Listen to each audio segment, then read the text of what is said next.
천룡팔부 28권입니다. 단정수는 강호에서 제일 가는 풍류하였기에 혼외 자식들도 여럿 있었습니다. 귀엽고 순수한 종영, 소봉의 유일한 여인 아주, 유탄지가 미치도록 사랑하는 아자, 그리고 여기 너무 예쁜 모간청도 그중 한 명이었습니다. 즉 모간청과 다네는 남매 사이였죠. 그런데 하마터면 두 사람은 그 짓거리까지 할 뻔한 사건도 있던 터라 이처럼 갑자기 재회하게 되니 놀라지 않을 수가 없었습니다. 심지어 두 사람은 아직도 서로에게 조금의 감정도 남아 있었으니 그래서 그랬는지 다네가 다가가 친근히 안아주며 누이 잘 있었어? 그건 얼마나 보고 싶었다고 라고 했고, 그러자 다네의 손길을 뿌리치며 냉철하게 받아치는 모간청이었습니다. 나를 보고 싶었다고요? 비켜요, 날 만지지 마세요 라며 말이죠. 한편 원래 문지기들은 토봉국 왕자의 사주로 출입을 통제하고 있던 터인데 모간청이 여자인 것을 보더니 그녀는 들어가도 된다고 했지만 젊은 남자는 살아서 들어갈 수 없다며 엄포를 놓고 있었습니다. 다네가 그런 법이 어디냐며 대들자 문지기들은 순식간에 달려들어 다네의 양팔을 잡더니 그대로 잡아당겨서 다네를 반쪽으로 쪼갤 작정이었습니다. 허나 다네에게는 북명신공이 있었으니 이따다키마스, 그대로 문지기들의 내공을 먹어치워 버렸습니다. 이들은 내공 전부가 흡수당해 폐인이 돼버렸고, 또한 이미 내공의 한계치에 다다른 다네는 이 얼마 되지도 않는 문지기들의 내공 따위로는 더 이상 자신의 내공으로 정립되지 않기도 했습니다. 실은 모간청이 이곳에 나타난 이유는 다네 때문이었습니다. 단정순이 다네를 서하국 공주와 혼인시키려 한다는 소리를 듣곤 서하국에 가면 다네를 볼 수 있을까 싶어 며칠을 달려 찾아온 것이었죠. 비록 가질 수 없는 남자였지만 막상 이렇게 보니 미운 감정도 다 사라져 버렸고 말이죠. 하여 다네들과 함께 서하국 황궁으로 동행하기로 했습니다. 한편 왕언에게는 절망적인 사건이 벌어졌습니다. 글쎄 모형복이 자신을 버리고 서하국 부마가 되겠다고 했기 때문이었죠. 왕언이 울면서 매달려 봤지만 모형복의 결정에는 변함이 없었습니다. 결국 시련의 고통을 못 이겨 절벽 아래로 뛰어내리고 말았으니, 그런데 사대악인 운중학이 넌 죽기에 너무 아까워 제발 한 번만이라도 라고 소리치며 절벽에서 떨어져가는 왕언을 공중에서 잡아챘습니다. 웃긴 건 그러면서 자신도 같이 떨어지고 있었다는 것이죠. 그런 운중학을 구하겠다고 남해학신과 단양경이 무작정 몸을 날려 잡아주긴 했는데 절벽 끝에 대롱대롱 매달린 형세가 되어 그야말로 절체절명 위기의 순간이라 할 수 있었습니다. 더 큰 문제는 사대악인과 악연이 있었던 한 뚱땡이가 이를 보자 신나게 달려와서는 절벽이 그 나무에 도끼질을 하고 있었습니다. 마침 다네들이 이곳을 지나가고 있다가 이 장면을 목격하였고 저들 끝에 매달려 있는 왕언이 보이자 다네는 도와달라 외쳤습니다. 큰형님, 둘째형님, 빨리 그녀를 좀 살려주십시오 라고요. 그런데 그런 다네 앞을 막아서는 이가 있었으니 바로 유탄지였습니다. 유탄지가 하는 말이 아자와 둘이 떠날 수 있게 해달라는 거였습니다. 허락하지 않으면 길을 이렇게 막겠다고 했고요. 물론 소봉과 허죽에게는 상대도 안 되었고 다리도 아직 회복되지 않은 터지만 500인력의 초절정 고수가 막고자만 한다면 그 사이 왕원들은 반드시 추락하게 될 터. 하여 다네가 알겠다며 어서 저들이나 좀 구해달라고 했습니다. 그 말에 유탄지는 그 뚱땡이에게 빈결장을 날려 즉사시켜버렸고 그새 허죽이 벼락같이 날아들어 왕원들을 끌어올려 주었습니다. 이로써 왕언을 다시 한번 구해낼 수 있었던 다네였습니다. 그런데 왕언은 고맙다는 말도 없이 왜 자신을 구했냐며 따졌습니다. 또한 그 사이 유탄지는 아자를 데리고 떠났고 말이죠. 수봉도 그런 유탄지를 그냥 가도록 해준 모양이었고요. 수봉이 생각하기에 유탄지가 아자를 지극히 아껴주고 있었기에 이참에 두 사람이 결혼해서 잘 살길 바라는 마음으로 보내준 것이었죠. 서하국 왕국에 도착하였고 밤이 찾아왔습니다. 또다시 다네의 시선에 홀로이 슬퍼하는 왕언의 모습이 들어왔습니다. 하여 사연을 들어보니 역시나 모형복이 서하국 부마가 되려고 왕언을 버렸다는 얘기였죠. 다네에게는 왕언은 그저 섬기고 또 맹신하는 하나의 종교 같은 존재였다고 하더라도 굳이 이렇게까지 하며 좋은 기회를 날려먹다니요. 자신이 대신 서하국의 부마가 될 터이니 걱정 말라고 했으니까 말이죠. 이에 그새 기분이 좋아져서는 왕언이 물었습니다. 그대는 대체 왜 제게 이렇게까지 해주시죠? 라고요. 다네가 대답했습니다. 아버지께서 서화공주와 결혼하라고 하셨다고요. 물론 왕언은 바보가 아니었습니다. 애초부터 다네가 자신을 사모하고 있다는 것쯤은 알고 있었습니다. 그것을 입에 담거나 표현하는 것이 부끄러웠고 또 한편 모용복에게 조금의 의심도 받고 싶지 않았기에 무시해오고 있던 거였죠. 허나 이번만은 다네에게 감동하여 이런 말을 했습니다. 탄공자, 우리 다음 생에는 저도 100만 유튜버가 꼭 그렇게 왕언의 기분을 풀어주고는 돌아왔는데 갑자기 모용복이 나타나 혈도를 짚더니 무작정 다네를 어떤 외진 곳으로 끌고 가버리는 게 아니겠습니까? 도착해서 다네를 거칠게 내동댕이 치더니 이렇게 말했습니다. 나의 부마 자리를 뺏겠다는 것이냐?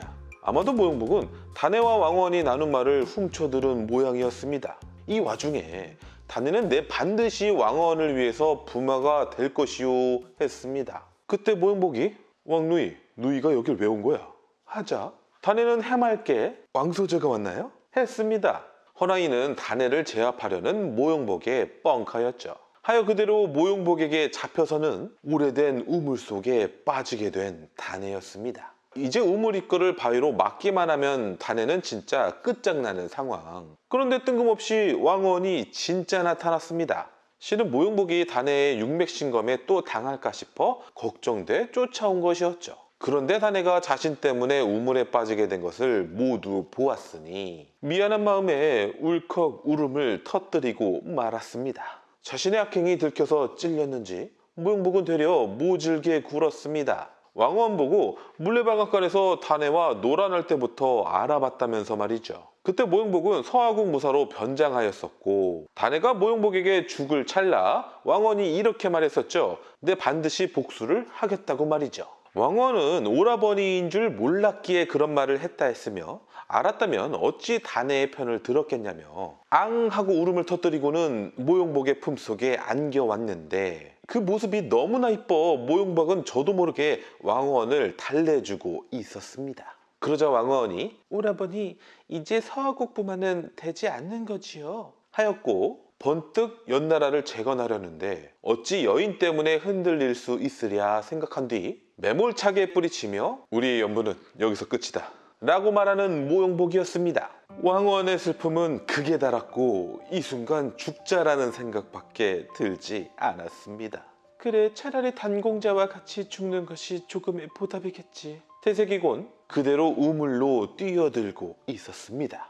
이를 모용복은 충분히 말릴 수가 있었지만 또 말리려고 생각도 했었지만 내밀었던 손을 거두고 있었으니 왕언이 그런 모용복에게 말했습니다. 그래도 우린 남매지간인데 끝까지 구해주지 않는군요. 그저 내가 죽는 걸 지켜보는 당신은 온종학보다 못한 사람이에요. 그러곤 우물 속으로 몸을 던졌습니다. 그때 누군가 모용복에게 위선자로군 라고 했습니다. 깜짝 놀라 바라보니 바로 구마지였죠. 이때 구마지가 나타난 이유는 자신은 토봉국의 국사로 이번 서화국 부마 후보들을 찾아다니며 제거하여 토봉국 왕자가 부마가 될 수 있게 만들고 있는 중이었습니다. 마침 다네도 죽었겠다. 이제 모용복만 제거하면 만사형통이었습니다. 하여 화염도의 공격을 시작했습니다. 500인력 모용복에게 두전성이라는 신묘한 무공이 있었다고 하나 700인력 구마지에게는 상대가 될 수 없는 노릇이었습니다. 모용복이 수십 초 동안 나름 잘 버티긴 했어도 끝내 구마지에게 당하였고 이제 죽을 일만 남은 팔자였는데 어랏 갑자기 구마지는 몸이 뒤틀리며 괴로워했습니다. 이는 소림 72절기와 역근경을 속성으로 배워 찾아온 주아인마였습니다. 한편 우물 속으로 몸을 던진 왕언은 다네의 몸 위로 떨어지게 되어 무사할 수 있었습니다. 그리고 다네도 우물이 마침 말라있기도 했고 우물 바닥에 진흙도 깔려 있었기에 부상을 입지 않은 상태였죠. 그리고 많이 늦긴 했지만 이제야 왕언은 다네가 자신만을 사랑해주는 마음이 보이기 시작했습니다. 하여 모용복을 사랑했던 마음 전부를 다네에게 쏟기 시작했으며 그동안 수없이 자신을 살려준 감사함까지 겹치게 되었으니 이때부터 다네를 사랑하는 마음은 모용복에게 줬던 마음보다 더욱 크다고 할 수 있었습니다. 다네는 마치 꿈만 같았습니다. 하여 왕언에게 재차 확인하였고 왕언도 몇 번씩이나 자신의 다짐과 마음을 표현해 주었습니다. 이로써 다네는 짝사랑 대마왕에서 졸업하고 찐사랑으로 거듭나더니 결국 입맞춤까지 하게 되었습니다. 다시 우물밖이었습니다. 주아인마에 빠진 구마지는 곧 죽을 것만 같이 보였습니다. 허나이는 모형복의 착각이었고 주아인마에 빠져서도 구마지는 지존급이었으니 그대로 구마지에게 제압당해서는 우물 속으로 던져져 버린 모형복이었습니다. 구마지는 부하들에게 서둘러 큰 바위를 가져와 우물을 막으라고 했고 말이죠. 구마지가 생각했습니다. 소림 72절기와 역근경 때문에 주아인마에 왔다면 다시 제대로 연마하여 풀 수밖에 없다고요. 그런데 실수로 그만 품속에 있던 역근경책을 우물 속에 빠뜨리고 말았으니 이 역근경이 없으면 주아인마에서 빠져나올 수가 없는지라 그대로 구마지도 우물 속으로 몸을 던지고 말았습니다. 그때 구마지의 부하들이 큰 바위를 가져와 우물 입구를 막았고요. 부하들은 구마지가 벌써 가버렸다고만 생각했고 말이죠. 하여 이 순간 우물 속에는 다네와 왕언 그리고 모형복과 구마지가 갇혀버린 상황이었죠. 이때 모형복은 우물벽을 잡고 매달려 있었고 구마지는 주아인마에 더욱 빠져들어 미쳐가고 있었습니다. 결국 완전 미쳐버려서는 다네의 목을 강하게 조르고 있었으니 이때다 싶어 모형복은 경공술로 우물 입구까지 가서는 지나가는 농부들이 들리게 말했습니다. 이 우물 안의 보물은 다 우리 거니까 조용히 하라고 라고요. 그 말에 농부들이 우물을 막고 있는 바위를 치우지 않고 베길 리가 있겠습니까? 그때를 기다렸다가 귀신처럼 빠져나가는 모형복이었습니다. 허나 다네는 숨이 막혀서 곧 코마 상태에 빠질 상태였습니다. 왕언이 급한 마음에 구마지의 팔뚝을 왁 하고 물어버렸고 마침 물었던 부위가 곡지혈이라는 곳이었는데 때문에 그대로 다네의 목을 타고 내공이 빠져나가기 시작했습니다. 이렇게 내공이 흡수당할 때는 손을 뗄래야 뗄 수가 없었고 그 상태로 시간이 얼마간 지나자 구마지의 손이 떨어지게 됐는데 이미 이때는 구마지의 모든 내공이 전부 흡수당한 뒤였습니다. 하여 다네의 내공은 1100인력에서 1500인력이 돼버리고 말았습니다. 원래 구마지의 내공 700인력 전부를 흡수하여 1800인력이 되어야 맞는 계산이었지만 김룡소설에서 내공의 최대치는 1500인력까지였고 이 최대치의 법칙이 존재하지 않으면 북명신공을 알고 있는 소요파 장문인 소요자를 비롯 천상동모, 무예자, 이추수 그리고 다네가 무한대의 내공도 가능해진다는 것이기에 이렇게 최대치가 존재하도록 나름 정리하였습니다. 하여 다네는 웅후한 내공을 빌어 왕언과 구마지를 데리고 우물 밖으로 나올 수가 있었습니다. 그런데 모든 내공을 깡그리 잃어버린 구마지가 어딘가 좀 달라졌습니다. 다네에게 목숨을 구해줘서 고맙다고 절까지 했으며 또 역근경을 주며 자신을 대신해서 소림사에 갖다 달라고도 했습니다. 실제로 구마지는 이때부터 수많은 불법의 서적을 남겼다고 알려져 있었습니다. 어느새 날이 밝았고 오늘은 서하국 부마를 뽑는 날이기도 했습니다. 이때 수많은 군웅들 중 부마로 유력한 후보가 셋 있었으니 1번 후보 토번국의 종찬왕자, 2번 후보 대리국의 다네 왕자. 이때 다네는 모형복을 밀어주기 위해 왕언의 동의를 받고 참석했습니다. 3번 후보 모형세가의 모형복. 이렇게 3명이 있었습니다. 이제 모든 사람들은 공주의 서재로 향하였습니다. 도착해서는 공주의 시녀가 말하길 3가지의 문제를 낼 터이니 답을 하라는 거였습니다. 아무도 인성이나 성품을 시험해 볼 모양이었죠. 문제는 간단했고 모두에게 동일하기도 했습니다. 1번, 일생 중 어느 곳에서 가장 행복했는지. 2번, 한평생 가장 사랑한 사람의 이름은 어떻게 되는지. 3번, 그 사랑하는 사람의 얼굴 모습은 어떠한지. 이렇게였습니다. 이에 다네는 빨리 끝내고 왕언을 보고 싶어 먼저 나섰습니다. 하여 일생 중 가장 행복했었던 곳은 우물안 진흙탕이라고 해버렸죠. 그러자 군웅들은 깔깔댔고 어떤 이는 다네 보고 철화새끼라며 놀려댔습니다. 또 다네는 가장 사랑한 사람의 이름은 부모님이라 대답했습니다. 실은 왕언이라 하려 했으나 대리국 부하들이 제발 부모님이라고 대답하라 했었죠. 그리고 사랑하는 사람의 얼굴을 말할 때 단정순의 얼굴에 대해서 말해줬는데 말하고 보니 의아한 느낌이 들었습니다. 자신과 단정순이 전혀 닮지 않았기 때문이었죠. 대신 어머니만 닮았구나 했지만요. 그렇게 말하고는 왕언을 만나러 밖으로 나가버렸습니다. 다음은 토번국 왕자 차례였습니다. 이자는 능글맞고 외설스럽게 답을 하였습니다. 모형복도 차례가 되어 답을 하려 할 때였습니다. 시녀가 대뜸 북교본고 남모형이라는 명성을 익히 들었다면서 혹시 교대엽과 비교하면 누가 더 뛰어난가요? 라고 물었습니다. 모형복은 얼굴이 벌겋게 돼서는 이 자리에 있으니 직접 물어보라고 했습니다.